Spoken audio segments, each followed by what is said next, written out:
ವಿದ್ಯಾರ್ಥಿಗಳ ಜೀವನದಲ್ಲಿ ಶಿಕ್ಷಕರ ಪಾತ್ರ ಬಹಳ. ಆದರೆ ಶಿಕ್ಷಣ ನೀಡಿ ಬದುಕಿಗೆ ದಾರಿ ತೋರಿದ ಶಿಕ್ಷಕರನ್ನ ಜೀವನದುದ್ದಕ್ಕೂ ನೆನಪಿಟ್ಟುಕೊಳ್ಳುವ ವಿದ್ಯಾರ್ಥಿಗಳಿರುವುದು ಬಲು ವಿರಳ. ಸುಮಾರು 25 ವರ್ಷಗಳ ಹಿಂದೆ ತಮಗೆ ವಿದ್ಯೆ ನೀಡಿದ ಶಿಕ್ಷಕಿಗೆ ಇತ್ತೀಚೆಗೆ ರಾಜ್ಯ ಪ್ರಶಸ್ತಿ ಬಂದ ಹಿನ್ನೆಲೆಯಲ್ಲಿ ಹಿರಿಯ ವಿದ್ಯಾರ್ಥಿಗಳೆಲ್ಲ ಸೇರಿ ಶಿಕ್ಷಕಿಯ ಮನೆಗೆ ತೆರಳಿ ಸನ್ಮಾನಿಸಿದ ಅಪರೂಪದ ವಿದ್ಯಮಾನಕ್ಕೆ ಬಿಸಿ ರೋಡಿನ ಪರ್ಲಿಯಾದ ಆ ಶಿಕ್ಷಕಿಯ ಮನೆ ಸಾಕ್ಷಿಯಾಯಿತು.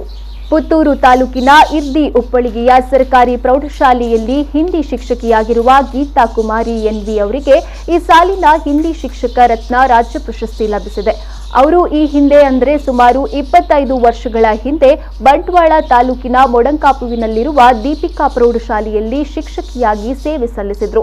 ತಮ್ಮ ನೆಚ್ಚಿನ ಶಿಕ್ಷಕಿಗೆ ರಾಜ್ಯ ಪ್ರಶಸ್ತಿ ಬಂದಿರುವ ಸುದ್ದಿ ತಿಳಿದ ದೀಪಿಕಾ ಪ್ರೌಢಶಾಲೆಯ ಹಳೆ ವಿದ್ಯಾರ್ಥಿ ಬೂಡಾ ಮಾಜಿ ಅಧ್ಯಕ್ಷ ಸದಾಶಿವ ಬಂಗೇರ ಅವರ ನೇತೃತ್ವದಲ್ಲಿ ಶಾಲಾ ಮಿತ್ರರೆಲ್ಲ ಜೊತೆಗೂಡಿ ಶಿಕ್ಷಕಿಯ ಮನೆಗೆ ತೆರಳಿ ಅಭಿನಂದಿಸಿದ್ರು.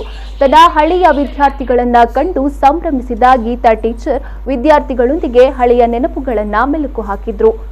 ನಮ್ಮವರು ನಮಗೆ ಎಷ್ಟು ಬೇಕೋ ಅಷ್ಟನ್ನ ಒದಗಿಸಿಕೊಟ್ಟಿದ್ದಾರೆ. ಯಾವುದು ಬೇಕಾದರೂ ಕೇಳಿದ್ರೆ ಮನದಲ್ಲೇ ಬಂದಾಯ್ತು.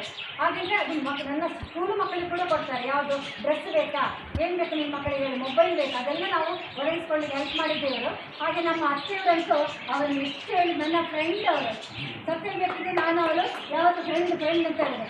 ಯಾವತ್ತು ನಾವು ಅಮ್ಮನಾಗಿ ನೋಡ್ತೇವ ಆಗ ಮಾತ್ರ ಅವರು ಅತ್ತೆ, ನಾವು ಅವರು ನಮ್ಮ ಕೇಳಿದ್ರೆ ಮಾತ್ರ ಅತ್ತೆ ಮತ್ತು ಅಮ್ಮನಿಗಿರುವ ಸಂಬಂಧ ಅಂದರೆ ಆ ಒಂದು ಬಾಂಧವ್ಯ ಉಂಟಲ್ಲ, ನಾವು ಬೇಡ್ತೇವೆ. ನಮ್ಮ ಅತ್ತೆ ಕೆಲವರಲ್ಲಿ ದೂರಿದೆ ಅತ್ತೆಯಿಂದ, ಆದರೆ ನಾನು ಯಾವತ್ತೂ ಕೂಡ ಅತ್ತೆಯನ್ನು ದೂರಿದ್ದೇವೆ. ಯಾಕೆಂದರೆ ಅತ್ತೆ ಇವತ್ತು ಇದ್ದ ಕಾರಣ ನಾವು ಸಾಧನೆಯನ್ನು ಮಾಡಲಿಕ್ಕೆ ಸಾಧ್ಯ ಆಯಿತು. ಏನು ಗೊತ್ತ, ಸಾಧನೆ ಕಲಿಸ್ತಾ ಇಲ್ಲ. ಯಾಕೆಂದರೆ ಎಷ್ಟೋ ಜನ ಸಾಧನೆ ಪ್ರತಿಭಾವಂತ ಶಿಕ್ಷಕರು ಎಷ್ಟೋ ಜನ ಇರ್ತಾರೆ, ನಾವು ಎಲ್ಲಿಯೂ ಇಲ್ಲ. ಅಂದರೆ ಸಾಧಿಸಲು ಅಸಾಧ್ಯವಾದದ್ದು ಯಾವುದೂ ಇಲ್ಲ. ಅಸಾಧ್ಯ ಅನ್ನೋ ಪದ ನನ್ನ ಡಿಕ್ಷನರಿಗಳೇ ಇಲ್ಲ ಅಂತ ನೆಪೋಲಿಯನ್ ಹೇಳಿದ್ದೇನೆ. ಅದೇ ಥರ ನನ್ನಿಂದ ಎಷ್ಟು ಸಾಧ್ಯ ಉಂಟ ಅಷ್ಟನ್ನು ನಾನು ಮಾಡ್ತಾ ಇದ್ದೇನೆ. ಪತ್ರಕರ್ತ